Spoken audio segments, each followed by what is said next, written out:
देखिए हर खबर यहीं पर। सब्सक्राइब कीजिए TV9 भारतवर्ष।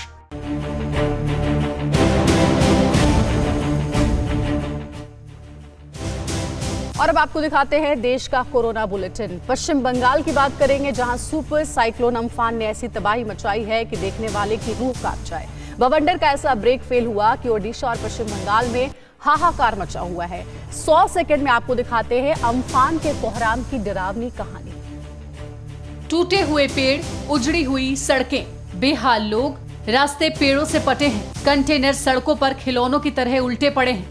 पश्चिम बंगाल में तूफान की टेढ़ी चाल ने हाहाकार मचा दिया है। समंदर सहम गया है, आसमान दहल गया है। बवंडर का ऐसा ब्रेक फेल हुआ कि सब कुछ तबाह हो गया। इस महिला को देखिए, घर पानी पानी है और इसी पानी को बाहर निकालने की कोशिश जारी है। टूटे हुए पेड़ और उन्हें काट कर रास्ता खोलने की बारी है। आपकी जिधर नजर जाएगी तबाही का ऐसा मंजर नजर आएगा कि सांसें थम जाए, रूह कांप जाए। ऐसा लग रहा है मानो इस साल कुदरत ने इंसानों का इम्तिहान लेने की ठान रखी है। बीते दिन सुपर साइक्लोन अम्फान पश्चिम बंगाल के दीघा और बांग्लादेश के हटिया के बीच सुंदरबन से टकराया तो पश्चिम बंगाल में तबाही मच गई। कोलकाता में 133 किलोमीटर प्रति घंटे की रफ्तार से हवाएं चली। अम्फान की ताकत का अंदाजा लगाने के लिए ये तस्वीरें ही काफी है। ये हावड़ा की तस्वीर है, जहां एक स्कूल की छत उड़ गई। जरा सोचिए, जब स्कूल की इमारत का ये हाल है तो कच्चे मकान और झुग्गी झोपड़ियों पर क्या बीती होगी। ये उस वक्त की तस्वीरें हैं जब सुपर साइक्लोन अम्फान सुंदरबन के पास समुद्र तट से टकराया। हवा ऐसी चली कि सब कुछ अपने साथ ले उड़ी। समंदर की लहरों ने ऐसा शोर मचाया कि रोंगटे खड़े हो गए। बारिश ने ऐसा प्रलय ढाया कि सब कुछ धुआं धुआं हो गया। कुदरत का ये प्रलयकारी रौद्र रूप देखकर ऐसा लगा कि मानो सब कुछ तबाह होने वाला है। दीघा से सुपर साइक्लोन अम्फान तो गुजर गया, लेकिन अपने पीछे ऐसे दर्दनाक निशान छोड़ गया जिसे देखकर आप सहम जाएंगे। पश्चिम बंगाल की तरह ही अम्फान ने ओडिशा में भी कहर बरपाया है। ओडिशा में भी तेज हवाओं और बारिश ने सब कुछ अस्त व्यस्त कर दिया। फिलहाल अम्फान का कहर अब भी जारी है। इंसान पर कुदरत का ये कहर भारी है। कोरोना वायरस से जंग के बीच पश्चिम बंगाल और ओडिशा में अम्फान की तबाही के बाद एनडीआरएफ की टीम लगातार काम में जुटी है। 100 सेकंड में देखिए रविशंकर दत्ता की इस रिपोर्ट को। साइक्लोन अम्फान जैसे दीघा छोड़ के कोलकाता की तरफ जाने लगे, उसके बाद यहाँ पे रास्ते पे पेड़ गिर चुका था और देखिए डिजास्टर मैनेजमेंट ग्रुप कैसे पेड़ को यहाँ पे काट रहा है। इसका कारण ये है, एक बहुत बड़ा पेड़ यहाँ पे गिर चुका है और आगे मैं आपको दिखाना चाहूँगा, रास्ता देखिए बिल्कुल अंधेरा है। इसका कारण ये है कि जितना भी इलेक्ट्रिक था वो यहाँ पे बंद हो गया है। सर थोड़ा बताएंगे कब तक ये काम हो जाएगा पूरा? जब तक रास्ता क्लियर नहीं होगा तब तक काम करना पड़ेगा। अच्छा, ऐसे कितने पेड़ आप देखे गिरे हैं? ये तो कैंप से लेके जहाँ हम स्टे कर रखे हैं उसके आगे 4-5 पेड़ गिरे थे। पहले वो क्लियर किया हमने, उसके बाद हम इसी रूट से आ रहे हैं। जो रास्ते में पेड़ है वो क्लियर करते मतलब आप क्लियर करते करते आगे जा रहे हैं? करते करते आगे जा रहे हैं। अच्छा, अभी तक क्या खबर है आपके पास, कितनी गिरे हैं? अभी खबर का तो अनुमान नहीं है। अभी फिलहाल हम पीछे से ही करते आ रहे हैं। अभी आगे जाएंगे तभी पता हो। डर तो लग रहा होगा ऐसे माहौल में काम करने के लिए? हाँ ना, डर नहीं है तो हमारा जाती है। ये एकदम सही बात है कि यहाँ पे मैं दिखाने के लिए बोलूँगा कि यहाँ पे एनडीआरएफ काम कर रहा है। जो पेड़ गिरा है उसको काट रहे हैं। डर इनको बिल्कुल नहीं लग रहा है क्योंकि ये इसका काम होता है। अभी तक 4-5 पेड़ ये लोग काट चुके हैं। आगे मैं दिखाना चाहूँगा, देखिए यहाँ पे गाड़ी का लंबा लाइन कतार जो है वो यहाँ पे लगा हुआ है। इसका कारण ये है कि जो गाड़ी तूफान रुकने के बाद यहाँ से निकलने वाले थे वो यहाँ पे रुक चुका है। लंबा कतार है गाड़ी का।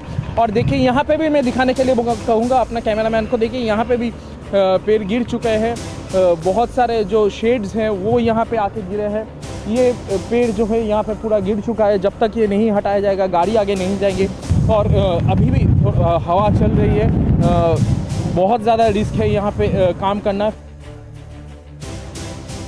इधर कोरोना खतरे के चलते देश में घरेलू विमान सेवाएं बंद थी। लॉकडाउन के चौथे चरण में अब एक बार फिर आप हवाई यात्रा कर सकेंगे।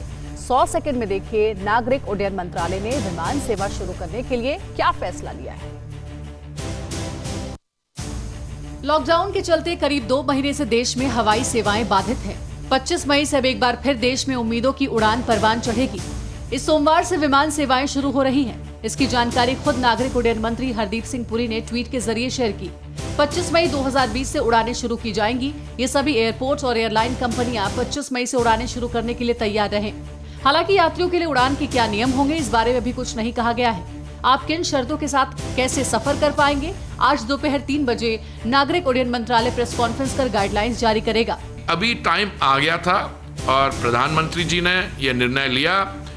माननीय गृह मंत्री जी ने अभी बैठ के देखा, हमने स्टेट्स के साथ भी बात की, कई स्टेट्स हैं वो अभी खुश नहीं है, पर अभी हम शुरुआत जो है आहिस्ता करेंगे। ये नहीं कि पहले दिन सोमवार को 25 तारीख को ही सारी फ्लाइटें शुरू हो जाएंगी, अभी शायद कुछ ही परसेंटेज शुरू होंगी और जैसे हम आगे चलते जाएंगे जो हमारा अनुभव होगा उसके अनुसार हम एडजस्ट भी करेंगे, पर यह बहुत ज़रूरी था।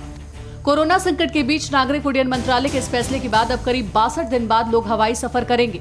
लॉकडाउन के चौथे चरण में कई सेवाओं को छूट दी गई, लेकिन plane, train, school, college, malls पर पाबंदियां बरकरार रखी गई हैं। लेकिन अब इसे धीरे धीरे इन्हें खोला जा रहा है। लॉकडाउन 31 मई को खत्म हो रहा है, लेकिन उससे 6 दिन पहले ही विमान सेवा शुरू हो जाएगी। हालांकि नागरिक उड्डयन मंत्रालय के इस फैसले से स्पाइसजेट एयरलाइंस ने बुकिंग शुरू कर दी है। कोरोना काल से पहले देश में हर रोज करीब 6500 घरेलू उड़ानें होती थी, जिनमें सालाना करीब 144.17 मिलियन पैसेंजर्स सफर करते थे। देश में कोविड-19 के हालात को लेकर हर रोज होने वाली प्रेस कॉन्फ्रेंस आखिरकार 9 दिन बाद कल बुधवार को हुई। गृह मंत्रालय और स्वास्थ्य मंत्रालय ने इस संयुक्त प्रेस कॉन्फ्रेंस में कोरोना वायरस से जुड़ी नई जानकारियां और तथ्य सामने रखे। 100 सेकंड में देखिए देश में कोरोना का क्या हाल है। 42,298 केस रिकवर हो चुके हैं। केंद्रीय स्वास्थ्य मंत्रालय के संयुक्त सचिव लव अग्रवाल कहते हैं कि ये संतोषजनक है कि देश में 42,298 लोग कोरोना संक्रमण से ठीक हुए हैं। स्वास्थ्य मंत्रालय के मुताबिक अन्य देशों की तुलना में देश की स्थिति काफी अच्छी है। आज कोरोना संक्रमण से ठीक होने की दर 39.62% है, जबकि लॉकडाउन की शुरुआत में ये दर 7.1% थी। ऐसे में भारत जो लड़ाई लड़ रहा है वो दुनिया के 47 विकसित और विकासशील देशों की लड़ाई के बराबर है। गौर कीजिए कैसे? अगर दुनिया के 20 विकसित देशों की जनसंख्या मिला दी जाए तो ये जनसंख्या 105 करोड़ हो जाती है। अगर उसमें ब्राजील और अर्जेंटीना की जनसंख्या जोड़ दी जाए तो देश हो जाएंगे 22 और जनसंख्या 130 करोड़ के करीब पहुंच जाएगी। और अगर इसमें यूरोपीय यूनियन के बाकी 25 देशों को शामिल कर ले तो देश हो जाएंगे 47 और जनसंख्या 137 करोड़ के करीब पहुंच जाएगी। यानी इन 47 देशों की जनसंख्या भारत के बराबर है। लड़ाई की गंभीरता समझने के बाद अपनी जिम्मेदारी भी समझ लीजिए, क्योंकि भारत को अकेले 47 देशों के बराबर काम करना है।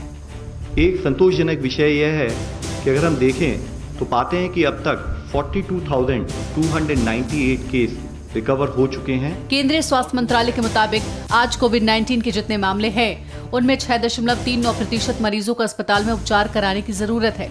करीब 2.94% मामलों में मरीज को ऑक्सीजन देनी पड़ती है। सिर्फ 3% संक्रमित मरीजों को आईसीयू में रखने की जरूरत पड़ती है। स्वास्थ्य मंत्रालय ने जो आंकड़े सामने रखे हैं वो अच्छे संकेत दे रहे हैं और देश की चिंता थोड़ी कम करने वाले हैं। 98 केस रिकवर हो चुके हैं और मुंबई का धारावी एशिया का सबसे बड़ा स्लम एरिया। कोरोना वायरस का संक्रमण इस घनी आबादी के लिए संकट बनकर दाखिल हुआ और करीब 2 महीने के बाद भी कोरोना ने धारावी के घरों के बीच सोशल डिस्टेंसिंग ना होने का फायदा उठाया। देखिए शिवांगी ठाकुर की ग्राउंड रिपोर्ट। कोरोना संक्रमण काल में TV9 भारतवर्ष धारावी की इन्हीं तंग गलियों में पहुंचा है। अब आपको धारावी की उन तंग गलियों में ले चलते हैं जहां पर सूरज की किरणें और ताज़ी हवा जो है उसका पहुंच पाना मुश्किल है। ये इतनी तंग गलियां हैं जहां पर सच कहें तो आपको समझ ही नहीं आएगा कि कौन कहाँ रहता है, किसका घर कहाँ पर है। और डिस्टेंस की बात तो आप छोड़ ही दीजिए। ये देखिए, ये तमाम वो घर हैं और यहाँ पर ये सारे लोग जो हैं रहने को मजबूर हैं क्योंकि उनकी रोजी रोटी जो है वो उन्हें मिलती है। करीब 2 किलोमीटर के दायरे में 15 लाख से ज्यादा लोगों के रहने का ठिकाना यही तंग गलियां हैं, जहां फैक्ट्री या कारखानों में काम करने वाले लोग रहते हैं। लेकिन ठिकाना ऐसा है कि ना तो लोग घरों के बीच डिस्टेंस कर सकते हैं, ना ही घर के अंदर। अब मजबूरी में क्या करें, हम रहने के लिए नहीं तो मजबूरी में तो रहना पड़ेगा ना। मजबूरी है ना हम लोग के साथ, क्या करें। टिकट हो जाता है, जाने का गाड़ी मिल जाता, हम लोग चले जाते हैं। पिछले 2.5 महीने से यहाँ पे कोई भी एक मेडिकल स्टाफ तक नहीं आया है। यहाँ पे मेडिकल स्टाफ छोड़ो मैम, यहाँ पे तो मतलब एक कर्फ्यू बोलते हैं ना, वो चीज़ की कोई वैल्यू नहीं है। मतलब पुलिस प्रशासन भी कुछ नहीं करती है ही नहीं, मतलब ना के बराबर। सिर्फ बोला गया है कि हाँ यहाँ पे ये लागू है बस, और कुछ नहीं होता है। तो टोटल सब अनलीगली है। तो ये जो लोग अंदर रहते हैं बीएमसी के दावों की पोल खोल रहे हैं। बीएमसी कह रही है डोर टू डोर स्क्रीनिंग होती है, यहाँ पर सोशल डिस्टेंसिंग का पालन कराया जा रहा है, लॉकडाउन का पालन होता है। तस्वीरें कुछ और कहती है, जो चश्मदीद है वो कुछ और कहते हैं। कोरोना काल में धारावी के लोग अपनी किस्मत के भरोसे जंग लड़ रहे हैं। न लॉकडाउन का कोई असर है, न ही गलियों के अंदर पुलिस की कोई सख्ती है। बीएमसी का काम भी गलियों के बाहर मुख्य सड़कों तक सीमित है।